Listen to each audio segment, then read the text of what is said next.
राष्ट्रगाथा channel पर आने वाले सभी श्रोताओं को, दर्शकों को मेरा सादर सप्रेम नमस्कार।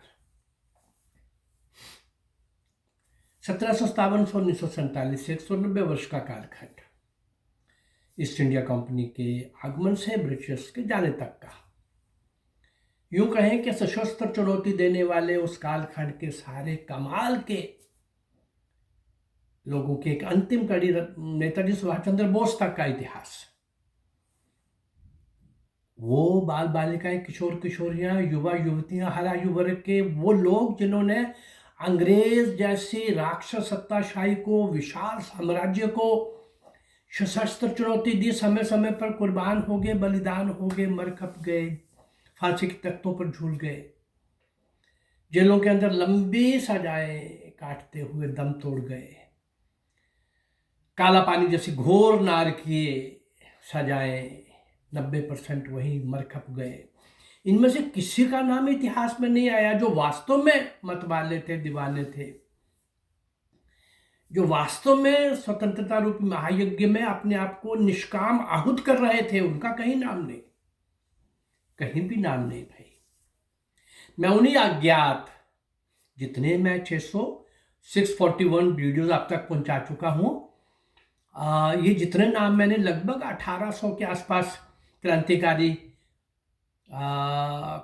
वीर वीरांगनाएं, नायक नायिकाएं आपके सम्मुख लाई हैं, 99% लोगों को कोई नहीं जानता। 1% जिनको जानते भी होंगे थोड़ा बहुत नाम से, तो लेकिन उनका जीवन सब लोगों से अपरिचित। ये एक प्रयास 3 साल पहले मैंने शुरू किया था, तो आज 641 वीडियोस लेके ऐसी एक लंबी अज्ञात वीर वीरांगनाओं की पंक्ति के साथ आज और जुड़ने जा रहे हैं श्री रामकृष्ण खत्री। नाम इसमें और भी आएंगे, पर आज विशेष रूप से श्री रामकृष्ण खत्री की चर्चा करेंगे।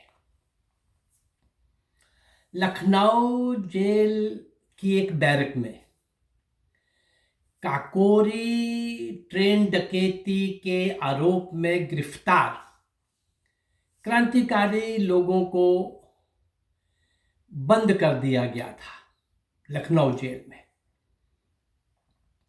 एक दिन तय हुआ उनका आपस में कि क्रांतिकारी लोग जेल की बैरक में ही अपनी अलग अदालत स्थापित करेंगे, न्यायालय वहीं बना देंगे। हाँ, मुकदमा भी चलेगा, सुनवाई भी होगी, निर्णय भी सुनाया जाएगा। 2-3 दिन तक तो ये नाटक, न्याय का नाटक सफलतापूर्वक चला। बाकायदा अभियुक्त लोग कटघरे में खड़े किए जाते, हाँ, उनकी सुनवाई भी होती, आरोप लगाए जाते, सुनवाई होती, सरकारी वकील आरोप लगाते, तर्कों के आधार पर सफाई वाले वकील अपना पक्ष रखते, और न्यायाधीश के इशारे के लिए न्यायाधीश के आसन पर स्थापित किया गया श्री रामकृष्ण खत्री को। रामकृष्ण खत्री न्यायाधीश के पद पर आसीन हुए। जिस दिन क्रांतिकारी अदालत ने अपना निर्णय सुनाया, उस दिन सभी क्रांतिकारियों के दिलों में ये जानने की बहुत उत्सुकता थी कि न्यायाधीश महोदय किसको क्या और कितना दंड देते हैं। जज के रूप में रामकृष्ण खत्री ने अपना स्थान ग्रहण किया। उस दिन अभियुक्तों के कुछ पेजेस, कुछ कागज उलट पलट कर देखा नाटक, और खांस खूंस कर, इधर उधर देखकर, और गंभीर होकर अपना निर्णय सुनाना प्रारंभ किया।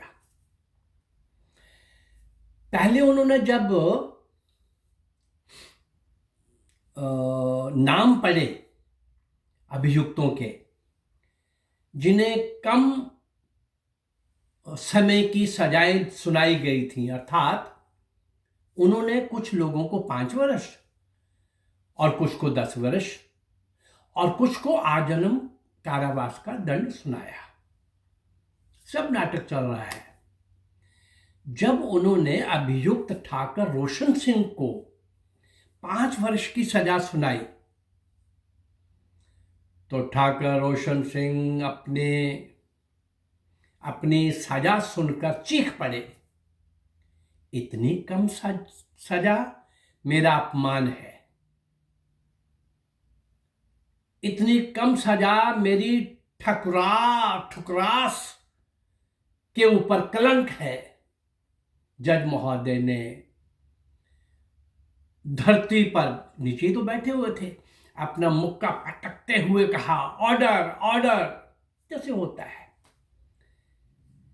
ये ऑर्डर ऑर्डर सुनकर और धरती पर मुक्का पटकते देखकर ठाकर रोशन सिंह ताव में आ गए, ताव खा गए। वे भी अपना मुक्का तानकर न्यायाधीश की ओर लपके। न्यायाधीश ने सोचा कि ठाकुर का क्या ठिकाना, क्या कहना, कहीं सचमुच ही मारना बैठे।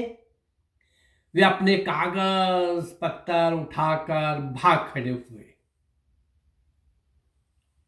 अन्य लोगों ने ठाकर रोशनलाल को रोककर शांत होने के लिए कहा। यद्यपि ये न्याय का नाटक था, पर उन्हें सचमुच ही क्रोध आ गया था। क्रोध शांत होने पर अगले ही क्षण उन्होंने रामकृष्ण खत्री के गले में हाथ डाला और कहने लगे,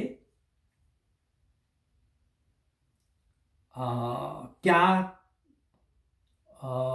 तेरा यही अनुमान है कि मुझे बस यही 5 वर्ष की सजा होगी? हाँ ठाकर साहब, मेरा तो यही अनुमान है। तेरे अनुमान का आधार क्या है? आधार ये है कि एक तो आप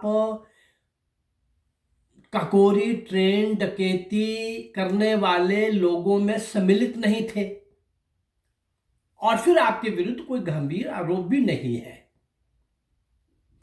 पर यार, ये सचमुच अगर ऐसा हुआ तो बुरा होगा।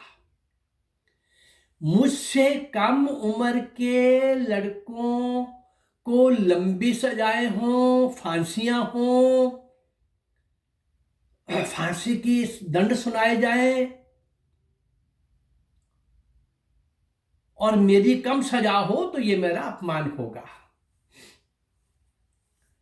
ठाकर साहब, सजाएं उम्र के आधार पर नहीं, जुर्म के आधार पर दी जाती हैं। खैर यार, देखा जाएगा। तू आज मेरे हाथ नहीं आया, अच्छा ही हुआ। हाँ, सचमुच अच्छा ही हुआ। आपका गुस्सा नकली था। आपका गुस्सा नकली था तो क्या हाथ तो मुझ पर असली ही पड़ जाते। क्रांतिकारियों के बीच उस दिन का ये मनोविनोद इस प्रकार समाप्त हुआ।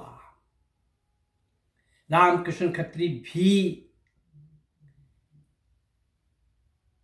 काकोरी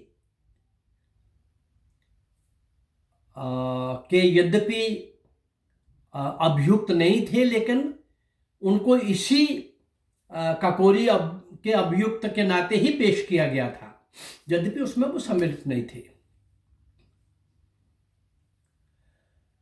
हाँ, लेकिन अपने दल के अन्य अभियानों में तो वो हर जगह सम्मिलित थे। अपने क्रांतिकारी दल के अन्य किसी भी अभियान में रामकृष्ण खत्री सब जगह उपस्थित रहते।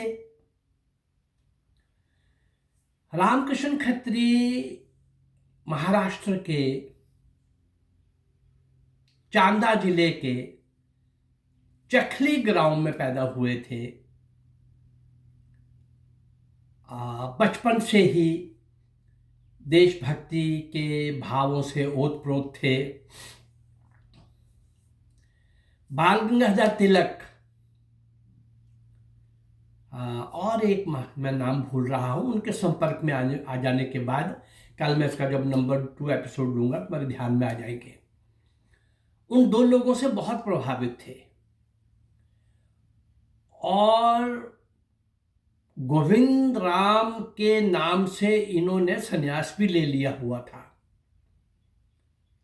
आगे देखिए रोचक बात, एक जगह पर ये मिलते हैं कौन कौन, ये रामकृष्ण खत्री जो गोविंद राम सन्यासी के रूप में है, और चंद्रशेखर आजाद भी सन्यासी के रूप में। चंद्रशेखर आजाद तो किसी पर्पस के लिए सन्यासी बने हुए थे, लेकिन दोनों एक ही जगह पर मिलते हैं, दोनों के विचार साझे होते हैं। आगे क्या होता है, श्री रामकृष्ण खत्री अपने अंतिम क्षणों तक क्या क्या कारनामे करते हुए आगे बढ़ते हैं। भारत मां को स्वतंत्र कराने के लिए किस प्रकार से कर्मठता के साथ, निष्ठा के साथ, त्याग के साथ, तपस्या के साथ, जुनून के साथ और निष्काम भाव से मृत्यु की चिंता न करते हुए। और कमाल देखिए, मुझे ज्यादा बड़ा दंड मिले नहीं तो मेरा अपमान होगा, मैं ठाकुर, इस तरह का भाव लेकर के उस समय जो क्रांति वीर वीरांगनाएं भारत मां की स्वतंत्रता के लिए और उसकी गुलामी की बीड़ियां काटने के लिए खुद कट रहे थे, उन सब लोगों की मूल भावना देखिए, जिनके कारण अंग्रेजों को भी आतंकित किया गया, भय और खौफ में लाया गया, उनकी भी मृत्यु हो सकती है। भारतीय सुपुत्र और सुपुत्रियां कहीं भी कुछ भी कर सकते हैं, ये एक भाव क्रिएट किया और देशभक्तों के मन के अंदर, जो देश विदेश में कहीं भी थे, उनके अंदर जागृति लाई। निरंतर 190 वर्ष ये काम करने वाले लोग जो वास्तव में स्वतंत्रता प्राप्ति के आधार स्तंभ थे, इनमें से किसी को इतिहास में स्थान नहीं मिला। इनमें से कोई भी इतिहास का हिस्सा नहीं बन पाया। और आजादी नेहरू और गांधी ने लेके दी है, इससे बड़ा क्रूर मजाक और हो नहीं सकता। जिनकी जेलें भी सुविधाओं से परिपूर्ण थी, जो अंग्रेजों से मिलकर के तय होता था कि जेल कब जाना और कब आना है, और 1-2 दिन का और 2-4 घंटे के सत्याग्रह का नेतृत्व करने वाले ये लोग, इनको तो कोई अंग्रेजों को फर्क ही नहीं पड़ता था, ये आ रहे हैं कि जा रहे हैं, सत्याग्रह हो रहा है कि नहीं हो रहा।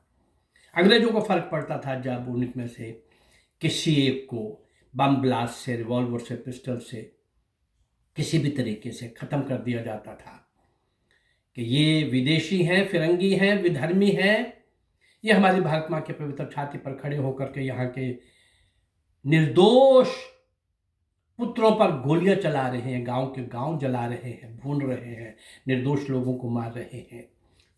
जलियांवाला बाग जैसा कांड हो रहा है। ऐसे कई कांड जो इन बातों को स्वीकार नहीं कर रहे थे और स्वाभिमान के साथ जान हथेली पर रख करके खड़े हो रहे थे, कुर्बान हो रहे थे, बलिदान हो रहे थे।